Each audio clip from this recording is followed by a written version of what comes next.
God created us, invented us, as a man invents a motor. A car is made to run on gasoline, and it will not function properly on anything else. Now God designed the human machine to run on himself. He himself is the fuel our spirits were designed to burn, or the food our spirits were designed to feed on. There is no other.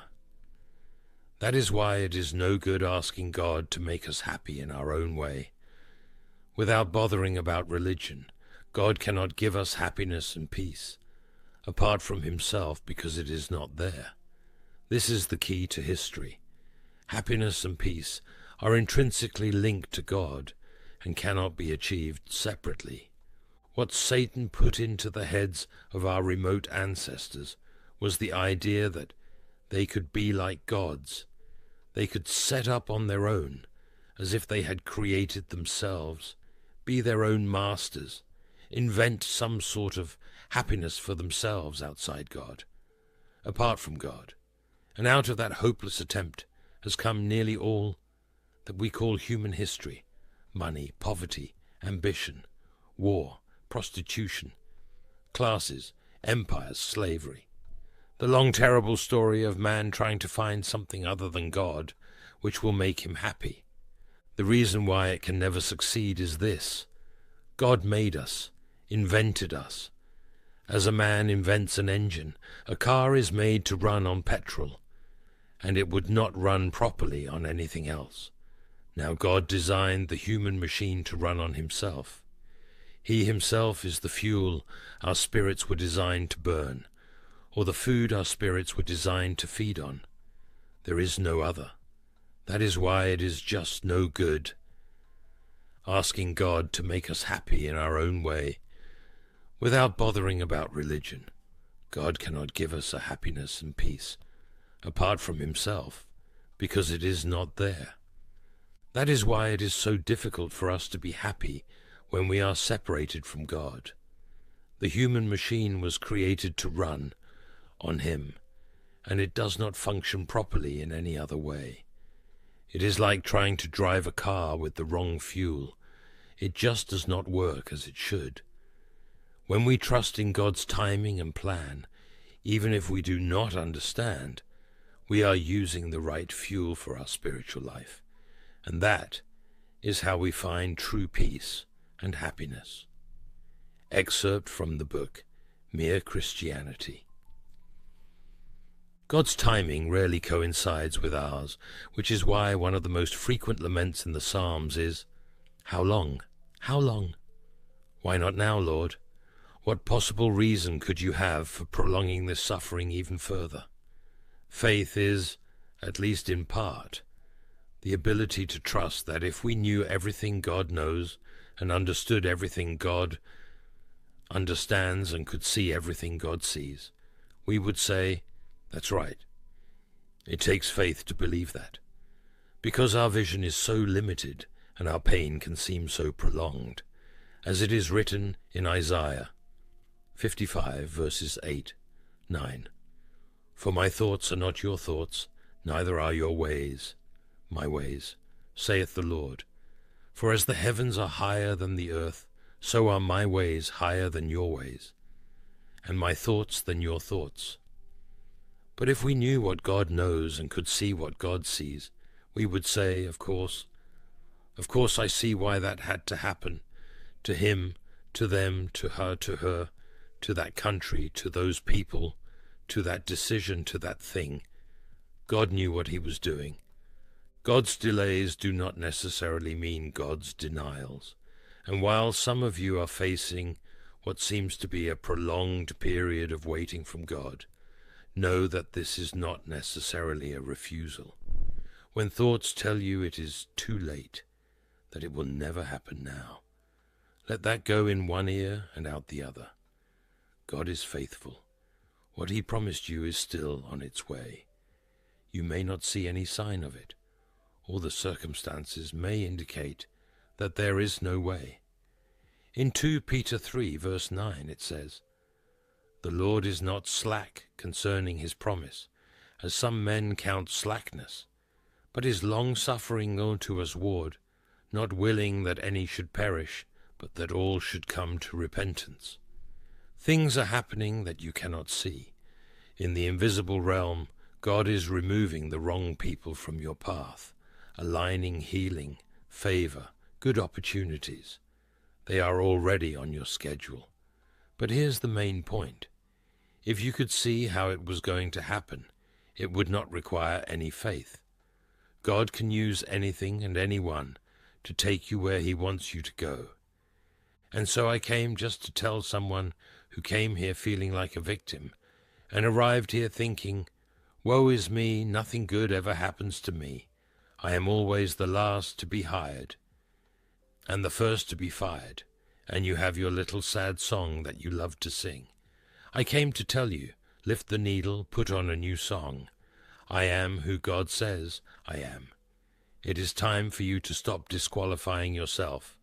Some of us disqualify ourselves before even trying. I serve a God who can give me a job for which I am not technically qualified. But because I am in his lineage, if he wants me to work there, he will put me there, no matter how he gets me there. As it is written in 1 Peter 2:9. But you are a chosen generation, a royal priesthood, a holy nation, a peculiar people, that you should show forth the praises of him who has called you out of darkness into his marvelous light. But sometimes your plan and God's plan are two different things. I came to tell you, do not worry about your plan when yours falls apart. It just means it was not God's. That is all it means, as it is written in Jeremiah 29, verse 11. For I know the thoughts that I think toward you, saith the Lord, thoughts of peace and not of evil, to give you an expected end. Someone needs to take this with you when it does not work out the way you imagined. It just means it was not God's way. That is all it means. Do not despair. Do not get frustrated. And certainly do not get angry with God. He did not give you the plan. You created the plan. Sometimes we impose our deadlines on God and get upset when he does not meet them. Oh, but God does things his way. His ways are not our ways. His thoughts are not our thoughts. And so you have to learn to walk by faith, and promises you have abandoned, dreams you have set aside.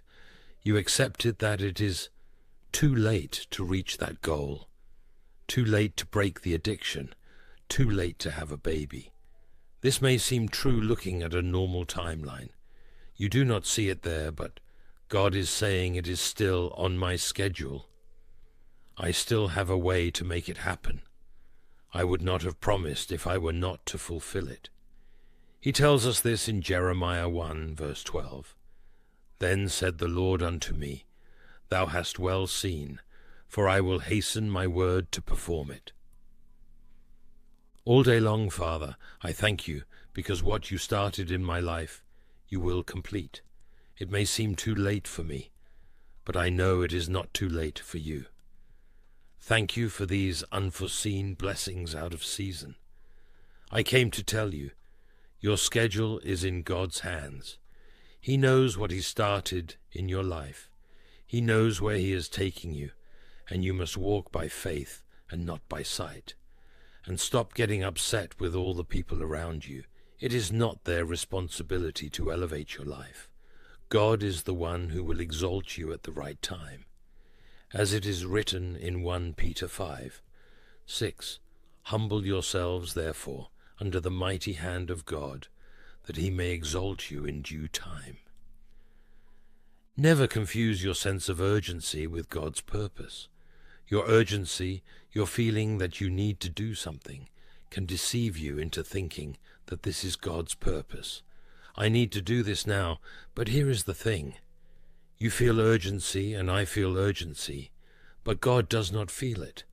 That does not mean your urgency is shared by God. God can place something urgent in your life, but here is the truth. Your urgency does not mean God feels it too. When we handle things on our own and do not trust God's timing, We always make things worse, right? Is that not what we do? We try to speed things up. We look for a way to make things happen. I know God said this, but it seems he needs a little help. So we intervene and try to make things happen. We come up with some solutions. We do not understand how God could do something. But remember, he is God. He works in supernatural ways, often using natural means, but he does things beyond creation. Trust in the Lord with all thine heart, and lean not unto thine own understanding. In all thy ways acknowledge him, and he shall direct thy paths. Proverbs 3, verses 5, 6. Is there anything too hard for the Lord? Is there anything impossible for the Lord? Just because it seems God is delayed does not mean he will not fulfill. Do not be deceived by the circumstances. You may not see anything. The odds may be against you. The experts may say it will not work. God controls the universe. Do not be impatient for him to act. Keep believing, keep praying, and every blessing that belongs to you will appear. You will not have to chase it. It will come to you. This will happen at the time God planned. In Isaiah 40 verse 31 it tells us, "But they that wait upon the Lord shall renew their strength. They shall mount up with wings as eagles. They shall run and not be weary, and they shall walk and not faint." Have you lost hope? Did God speak something to you, and you look and think there is no real way for that to happen? Scientifically, emotionally, whatever it is, there is no way for it to be realized. This word from God that was given to you seems impossible. You are in the perfect place for God to show up and speak in your desolation with the word he has, which is hope, that his word never returns void, that his purposes and plans for you will not be frustrated. He is God, and when he speaks, so it is. Just look at the first account of Scripture in the creation of all things. He spoke, and when God speaks, it happens. For with God nothing shall be impossible. Luke 1 verse 37. But we are limited by time, and look at it knowing that time matters to us. It matters. We look at time linearly. I do not believe God does. God looks from outside eternity.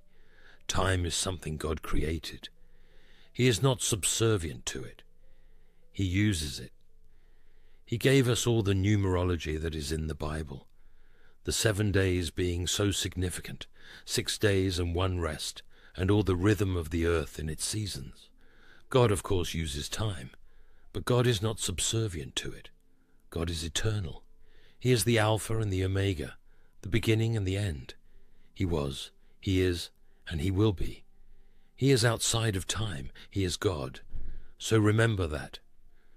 When God speaks, it will happen. But that does not mean it will happen tomorrow. For in 2 Peter 3:8 it tells us, "But, beloved, be not ignorant of this one thing, that one day is with the Lord as 1,000 years, and 1,000 years as one day." 2 Peter 3 verse 8. God does not do things on a normal schedule, in common time. He has some unscheduled blessings for you, things out of season, out of the ordinary. That should not happen now. The medical report says it is too late. The financial experts say things are bad. That is when God steps in and says, "Let me show who I am. I am not limited by time. I am not affected by the economy. I am not restricted by your age, your past, the opposition, how long it has been. I control the universe. When I speak, wombs come to life. When I speak, Red Seas part. When I speak, diseases go away, addictions are broken, marriages are restored, opportunities arise." In Genesis 18, verses 13-14, it is a true proof of this. Listen. "And the Lord said unto Abraham, Wherefore did Sarah laugh, saying, Shall I of a surety bear a child? which am old. Is anything too hard for the Lord? At the time appointed I will return unto thee, according to the time of life, and Sarah shall have a son. Remember, every call, every urge for something is a journey of faith based on his timing, not yours. We cannot orchestrate a life of faith. Hear this, church. You cannot plan a life of faithful obedience. You can only live in it. Trust him when you see nothing happening. Believe when heaven is silent. He is working behind the scenes, and every blessing that has your name, if you are patient, will not only find you, it will be much better than you imagine. Friends, know this. Your life has purpose, but we have to wait for his perfect timing. As it is written in Ephesians 2, verse 10, "For we are his workmanship, created in Christ Jesus unto good works, which God hath before ordained that we should walk in them." We may not understand God's timing, but we can trust his character. We will be boldly obedient, even when we have to wait. And here is the thing. If you do not say yes, you will never see God's fulfillment. You will have to wait in courageous obedience for the word of the Lord to be fulfilled. He accomplishes his plans and purposes in us. Nothing. I want these to be the final words you hear. Nothing is wasted when we trust God's timing. He is the God who says, "I will give you beauty for ashes. I will give you the oil of joy in your time of mourning and sorrow." Only God can do that. Only God can redeem the time spent waiting, the time spent hopeless. God is the God who invites us to believe in his character above and beyond our circumstances. Nothing is wasted when we wait for our faithful God's timing to come to fruition. Now I would like to invite you to join us in prayer, a powerful prayer, to renew our strength in the Lord and believe in his timing, which is always perfect. Heavenly Father, I come before you with an open and humble heart, acknowledging that your ways are higher than my ways, and your thoughts are higher than my thoughts. Lord, help me to trust fully in you, especially when I see no signs of your work in my life. I know, O God, that every call and every urge for something is a journey of faith based on your perfect timing. Teach me not to rely on my own plans and deadlines, but to rest in the certainty that you are working behind the scenes, even when heaven seems silent. Lord, give me patience and courage to wait for your timing. Renew my strength like the eagles, so that I can run and not grow weary, walk and not faint. Help me to remember that you are faithful and that every blessing with my name will come to me at the right time, much better than I could imagine. Father, forgive me for all the times I tried to speed up your plans with my impatience. Help me to live in faithful obedience, trusting in your character above my circumstances. I know that nothing is wasted when I wait on you. God, turn my ashes into beauty, my mourning into joy, my waiting into hope. I believe that you redeem all the time spent waiting, and that you fulfill your purposes and plans in my life. Lord, I give you all my worries, my fears, and my anxieties. May your peace, which surpasses all understanding, guard my heart and mind in Christ Jesus. May I always trust that you are the Alpha and the Omega, the beginning and the end, and that nothing is impossible for you. In Jesus' name I pray. Amen. Thank you very much for praying with us. If you prayed today, you can be sure that you will feel renewed and willing to believe, wait, and not give up on what God has prepared for your life. May God bless each one of you. See you in the next video.